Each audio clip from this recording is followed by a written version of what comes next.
deixa eu interromper o Pedro Teixeira aqui, porque a gente está vendo imagens ao vivo de Brasília com a saída do ex-presidente Jair Bolsonaro da sede da Polícia Federal. A gente está com a nossa equipe lá na sede da Polícia Federal em Brasília, na área central da capital federal, e você vê imagens do ex-presidente Jair Bolsonaro neste momento. A nossa repórter Gabriela Prado estava acompanhando a situação, está ao lado do presidente, o advogado de defesa dele, Paulo Cunha Bueno. Vamos ver se dá para ouvir o que diz o ex-presidente Jair Bolsonaro. O presidente prestou depoimento agora, tá? Na investigação que apura a questão do deputado Eduardo Bolsonaro e da permanência dele nos Estados Unidos. Como sempre, o presidente Bolsonaro comparece, poderia ter feito uso do silêncio, porque é uma prerrogativa que a lei lhe garante na condição de pai, mas preferiu fazer, como sempre, uso da palavra, porque não tem absolutamente nada a esconder ou a não esclarecer a justiça. Doutor Paulo, ele foi questionado como investigado ou como testemunha? Primeiramente vai falar das três... Esse inquérito foi aberto ao sentir da defesa de forma absolutamente equivocada pelas imputações que foram inicialmente colocadas pelo Procurador-Geral da República. Coação no curso do processo, obstrução de investigação sobre organização criminosa e abolição violenta do Estado Democrático de Direito. Nenhuma dessas três tipificações se mostram minimamente viáveis. Gostaria, inclusive, de observar que já havia pedido de investigação contra o deputado Eduardo quando ele anunciou que permaneceria nos Estados Unidos. Essa investigação foi arquivada. De lá para cá, não houve nenhum fato novo, a não ser as declarações do secretário de Estado, Marco Rubio, que justificassem a abertura dessa investigação. O que deixa a defesa extremamente desconfortável, porque se está novamente diante de uma situação em que se politiza a justiça e se judicializa a política. Foram dois depoimentos, um outro envolvendo outra questão. O senhor pode esclarecer para a gente? Deixa eu esclarecer essa questão dos dois depoimentos, porque saíram algumas notícias talvez equivocadas. O presidente recebeu uma intimação, nós recebemos uma intimação para que ele fosse ouvido num outro inquérito de 2023, que estava em segredo de justiça e os autos eram físicos no Supremo Tribunal Federal. Nós requeremos vistas desses autos para efetivamente podermos fazer o depoimento. Ocorre que o ministro Moraes ainda não despachou o pedido de vistas, de sorte que nós peticionamos dizendo, olha, enquanto não tivermos vistas não iremos depor, porque eu não sei do que se trata. Foi simplesmente isso. Qual é o objeto desse inquérito? Eu não sei, não tive vista. Não sei, não tive vista. Nesse caso, Eduardo, é investigado ou testemunha? Eduardo? O presidente, ex-presidente. O presidente foi ouvido em declarações, tá? Não foi. Como investigado? Em princípio, como testemunha, poderia inclusive ter se furtado a ser ouvido. Repito, ninguém é obrigado a depor contra ascendente ou descendente. Mas, enfim, foi nessa condição. Presidente, só uma palavra do senhor. O que o senhor achou? O que o senhor acha dessa investigação? Para mim, a perseguição continua. O que o filho faz nos Estados Unidos, muito pior foi feito, né? Se é que foi alguma coisa ruim agora, no passado, 17, 18, quando o Lula estava preso. O PT em especial rodou o mundo denunciando a justiça brasileira como parcial, como a justiça que estava perseguindo o Lula preso naquele momento. Não tem nada a ver o que o Lula fez no passado com as acusações que eu sofro no momento, o que ele sofre também. Então é uma perseguição, não me entender. O meu filho está fazendo. Se meu filho estivesse cometendo qualquer ato irregular lá, parte do parlamento americano, que ele mantém contato, estaria cometendo um crime também. Presidente, o senhor sabia que o seu filho iria para os Estados Unidos e o senhor foi questionado sobre o financiamento? Olha só. Por vez, gente, por favor. O meu filho aproveitou o carnaval, um feriado mais prolongado aqui em Brasília, e foi com a família para os Estados Unidos. Por coincidência, no mesmo dia, foi peticionado junto ao MP, por Lindbergh Faria e outro, que queriam caçar o passaporte deles. Melhor, pressionou o Supremo. O Alexandre de Moraes pediu, o ministro pediu, para o PGR se manifestar em 5 dias. E ele não se manifestou, o tempo foi passando. Quando meu filho decidiu, então, no 18º dia, ficar lá fora. Então, quando ele anunciou que ia ficar, o que aconteceu? Imediatamente ativaram o pedido. O PGR despachou contra a apreensão do passaporte e o ministro Alexandre de Moraes arquivou no mesmo dia. mas ele já tinha anunciado que ia ficar lá fora. Resolveu ficar. E daí tem o financiamento do meu filho, não o financiamento de qualquer ato ilegal. Pediu para mim, pai, estou com a esposa aqui, uma menina de que é minha neta e um garoto de 1 ano que é meu neto. Eu ajudei, botei o dinheiro na conta dele, bastante até. Ele está levando a vida dele. Dinheiro limpo, legal, Pix. E aí a acusação é que eu estou financiando atos antidemocráticos. Meu filho... Oi? Não aplicada nenhuma medida cautelar com o presidente e não faria qualquer sentido se esse agora. O filho do senhor está os documentos da polícia também? Ah, eu não sei, tem que conversar com ele, né? Ele está fora primeiro, né? Ele está fora do Brasil, ele está fora do Brasil. Presidente, Oi? fazer da agora em diante, Oi? em relação, nesse caso do filho do senhor, tem algum outro passo que o senhor precisa seguir ou prestar esse esclarecimento agora? Não, eu converso com meu filho de vez em quando. O trabalho que ele faz lá é por democracia no Brasil.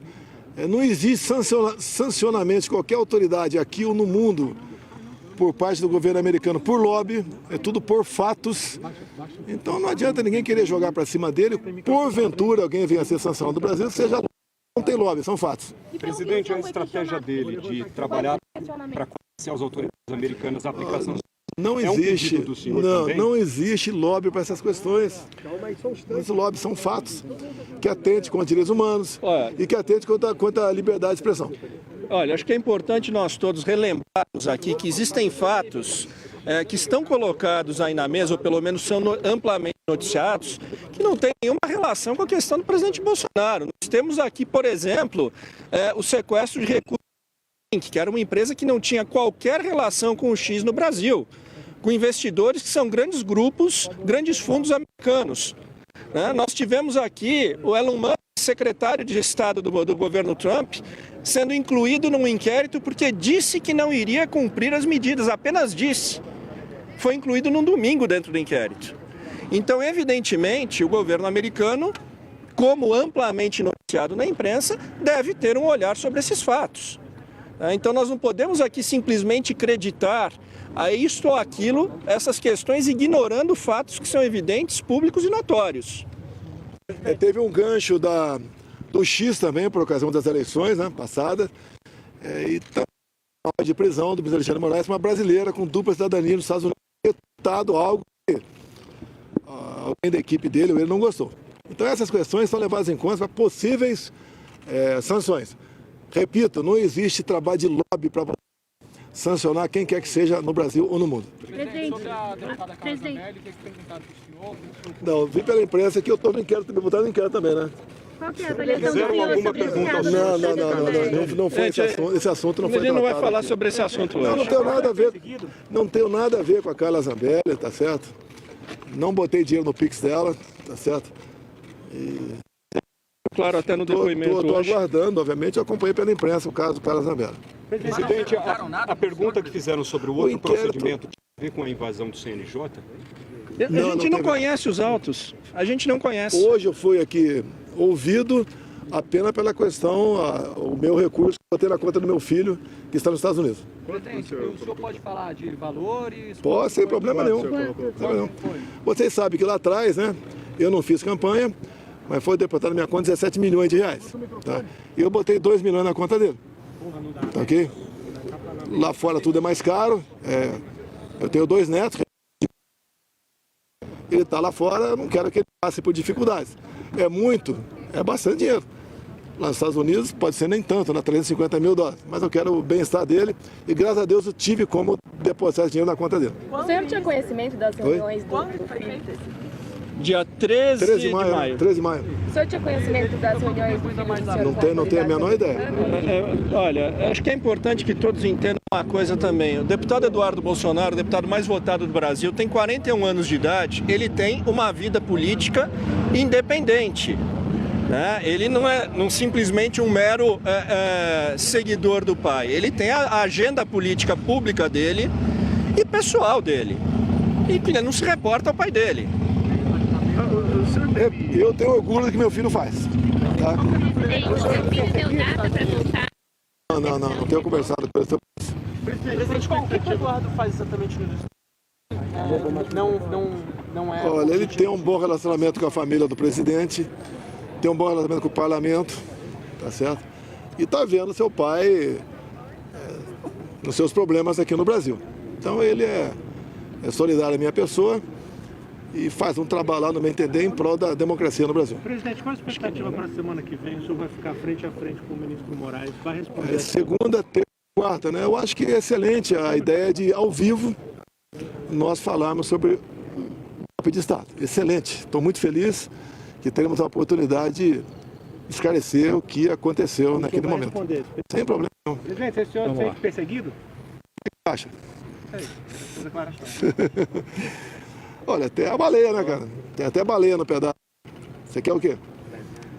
É justo o que fazem comigo?